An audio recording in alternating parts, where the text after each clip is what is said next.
Muy bien, hablaremos hoy de Cuba y la liberación de los pueblos americanos. Así que nos quedaremos en América hoy, ya que siempre andamos por Grecia, por China, por Europa. Hoy hablaremos de Cuba y de la liberación de los pueblos americanos. Bueno, empecemos en 1824, ¿no? Con la batalla de Ayacucho.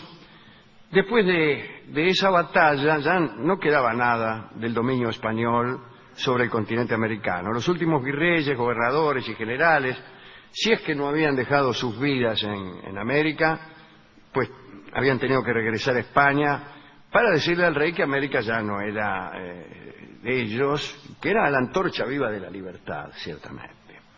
Cada intento de reconquista era un descalabro para los españoles y de lo que había sido el imperio colonial solo quedaban las islas de Santo Domingo. En realidad la isla es la española, pero quedaba la parte española de esta isla, que es la que hoy corresponde a la República Dominicana, cuya ciudad principal es Santo Domingo.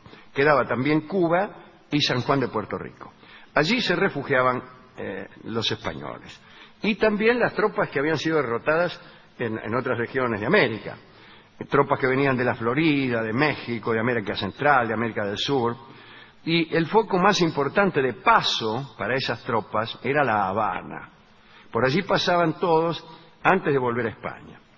Pero en la isla no solo había soldados, sino también piratas, corsarios, filibusteros, vagabundos del mar, algunos nacidos en Inglaterra, otros en Francia, en Norteamérica, tipos que se ocultaban con sus navíos en las costas para asaltar a los barcos que pasaban cargados de tesoros o acaso de provisiones. Además, en Cuba había una importante población, sobre todo negra, que había sido esclavizada, y el resto eran cultivadores independientes de tabaco. Los cubanos no habían podido liberar su isla. Igualmente, ciertos hacendados de la isla miraban con terror la República Negra de Haití. Ahí estaba nuestro amigo Toussaint Louverture. Haití fue la primera nación latinoamericana que se independizó, y se estremecían estos hacendados pensando que cualquier día, ellos le llamaban esa bestia negra, así le llamaban ellos, despertaría en Cuba, ¿no? Vivían en la isla más de 400.000 negros, 300.000 de los cuales eran esclavos, como se ha dicho. Pero la idea de la independencia estaba en el ambiente, aunque los intentos para lograrla no habían tenido éxito. Hubo algunos que aspiraron a una incorporación de Cuba a los Estados Unidos, pero el presidente Monroe, el de la avenida, ¿no? Era adverso a esta idea. El de la doctrina. El de la doctrina Monroe, América para los americanos, contrapuesta a la cual estaba la doctrina Drago, la de Luis María Drago, América para el mundo, ¿no es cierto? Bueno, muy bien. Por el otro lado, Bolívar y los mexicanos andaban haciendo circular el cuento de que preparaban flotas para invadir Cuba, pero en verdad era una jugada política para encender en los isleños cierta esperanza. También unos colombianos vinieron desde Nueva York hasta La Habana, sembrando la incertidumbre en el camino. Ahí andaba la logia masónica, Soles y Rayos, ¿no?, de Bolívar, moviéndose en las sombras. Las conspiraciones finalmente no estallaban, porque no tenemos barco, no tenemos dinero, en fin. De todos modos, existía un ideal de rebeldía. El motivo de esta charla es destacar cómo en ese ideal de rebeldía de los cubanos estuvieron siempre presentes los poetas. La independencia fue allí un ideal de poetas. Todos los cubanos que han soñado con la libertad han sido poetas, sin excepción. Cada 10 o 20 años hubo alguien que tomó a su cargo promover una conspiración, y siempre además fue un iluso que pagó su atrevimiento en el patíbulo. Desde Plácido hasta José Martí, Cuba es un símbolo de este destino en la historia de América, ¿no? Que está siempre llena de empresas fantásticas, llevadas adelante por hombres de imaginación, ¿no? De esos hombres que cuando se disponen a hablar, más bien cantan. Plácido fue el primero en caer en 1844. Además de poeta, era de sangre negra. Al látigo le arrancaron la confesión de su delito y fue de los negros libres que murieron por buscar la libertad de los negros esclavos. Después vino Narciso López, que era un aventurero y también terminó su vida en el garrote. Más adelante, Céspedes y Figueredo, los del Grito, ¿no? Que es como la primera fecha de la independencia cubana. Céspedes se lanzó a la lucha con un bastón de carey, de puño de oro. Era un abogado refinado, de alto linaje, que algunas veces escribía poemas amorosos, los sonetos de Bayamo, ¿no? Un día Céspedes se lanzó a la guerra y luchó durante 10 años, con tal violencia que 200.000 cadáveres quedaron como saldo de aquellas luchas. España prometió, después de los 10 años, una paz generosa, pero en realidad esta paz solo benefició a los españoles. Entonces, un día Céspedes montó para ir a enseñar a los niños de San Lorenzo. Había perdido el mando quiero decir, sería mucho mejor. El manto probablemente también lo había perdido. Se refugió en los montes y hacía una especie de guerra de guerrillas. Llevaba siempre consigo un revólver de 6 tiros. Un día los españoles lo sorprendieron y dispararon contra él la fusilería. Y él se defendió en retirada por el filo de un barranco. Descargó uno a uno sus cartuchos y se reservó el último. Alguna vez había dicho: ruego a Dios que me dé valor para morir con la dignidad con que debe morir un cubano, aunque creo que ese caso no llegará, porque mi revólver tiene 6 balas, 5 para los españoles y 1 para mí. Pero no hubo tiempo de usar esa bala, porque Brígido Verdequia le atravesó el corazón y el cuerpo de Céspedes cayó por el barranco. Cuando recuperaron el cadáver, en el revólver quedaba una bala, aquella que Céspedes había reservado para él mismo. Perucho Figueredo era también, como Céspedes, rico y de alto linaje, y romántico. Andaba en tertulias y en las logias, hablando siempre de la revolución. En su casa de campo se sentaba al piano, componía aires que luego se hacían populares, y mientras soñaba con su Cuba libre, escribía versos, dibujaba caricaturas. Había compuesto una marcha que se tocaba en todos los pianos y se cantaba en las calles, incluso la susurraban los esclavos, y hasta el propio gobernador español se la cantaba a sus niños como canción de cuna, sin sospechar que luego sería la canción de la libertad. Bueno, estalló la revolución. La gente de Perucho trabajaba día y noche haciendo balas y tratando de construir una fábrica de pólvora. Perucho había creado también la división bayamesa, ¿no?, que se reunía en los patios de su hacienda, por la cual él se paseaba montado en su caballo y repartiendo, qué sé yo, la proclama guerrera, arengando a la gente.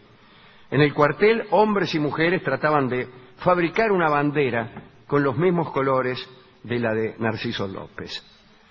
Perucho se había conseguido un paño azul que envolvía un retrato de su esposa y consultaba con un libro de banderas del mundo para buscar la combinación más adecuada. Hay que decir con respecto a esto de las banderas que hemos contado ya la forma curiosa en que a bordo de una nave se pensó la bandera colombiana. Un día lo vamos a recordar, y también debemos hablar de la influencia argentina en algunas banderas de Centroamérica. Sí, se parecen a la de Argentina y se parecen por razones que hemos de contar en su momento. Bueno, así estaban las cosas.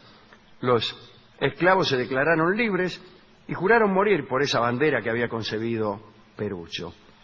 Pusieron cerco a Bayamo, hubo una matanza terrible, un triunfo rápido. Los cañones anunciaron la victoria. El pueblo le pidió a Perucho que le pusiera letra a la marcha. Y Figueredo improvisó: a las armas corred, bayameses, que la patria os contempla orgullosa. No temáis una muerte gloriosa, que morir por la patria es vivir. La guerra continuó. Perucho se enfermó y se retiró al campo con su criado. Se vio cercado por los españoles, se defendió hasta quemar los últimos cartuchos Ya perdido, trató de suicidarse arrojándose con todo el peso de su cuerpo sobre la punta de su sable, como hizo el héroe Cuchulain, pero falló y lo atraparon vivo. Los juzgaron y lo ejecutaron al día siguiente. En la Florida, en Nueva York, en México, en Guatemala, en Bogotá, en Caracas, había hogares de inmigrantes cubanos que alimentaban la llama de la esperanza. Se había perdido la guerra contra los españoles, pero continuaba la intención de liberar a Cuba.